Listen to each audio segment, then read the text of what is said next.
जेव्हा जेव्हा तुम्हाला असं वाटेल की मी खूप संकटात आहे, त्या वेळेला हा व्हिडिओ तुम्हाला नक्कीच प्रेरणा देईल.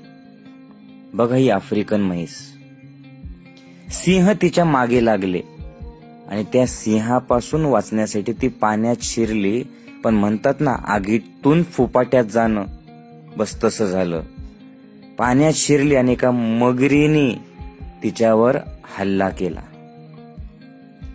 त्या मगरीपासून सुटका मिळवण्यासाठी ती पाण्यात जीवाच्या आकांताने पोहू लागली. मगर मात्र तिच्यावर हल्ला करतच होती, तरी तिने धीर सोडला नाही. मित्रांनो, संकटात धीर सोडू नका. प्रत्येक संकट तुमची क्षमता तपासत असतं. बघा ना, इकडे मगर आणि तिकडे सिंह तिची वाट बघतोय. आता करावं काय तिने? इकडे मगर हल्ला करते, तिकडे सिंह वाट बघतायत. बऱ्याचदा आपणही अशाच संकटांच्या कचाट्यात सापडतो ना. कदाचित आताही तुम्ही तेवढ्याच संकटात असताल. मग ते संकट शारीरिक व्याधींचं असेल, ते संकट आर्थिक अडचणींचं असेल, ते नात्यांमधलं असेल.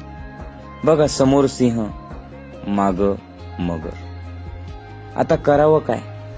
शेवटी तिने पाण्याच्या बाहेर आली आणि जे संकट समोर होतं त्या संकटावर हल्ला केला.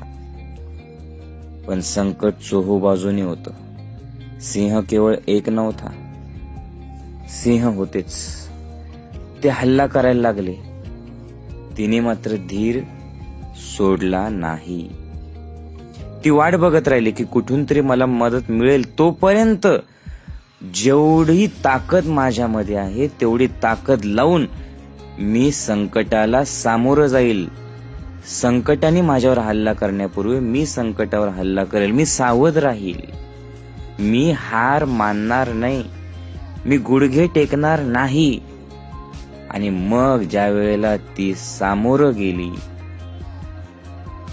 प्राणपणाने तिने लढा दिला. तिचा आवाज ऐकून बाकीच्या म्हशी आल्या आणि तिला वाचवलं.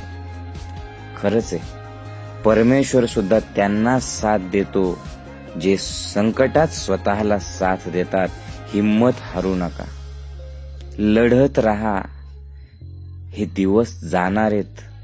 तुम्ही लढत राहिलात ना, संकट असंच पळून जाणार आहे आणि या संकटातून तुम्ही वाचणार आहे. विश्वास ठेवा स्वतःवर.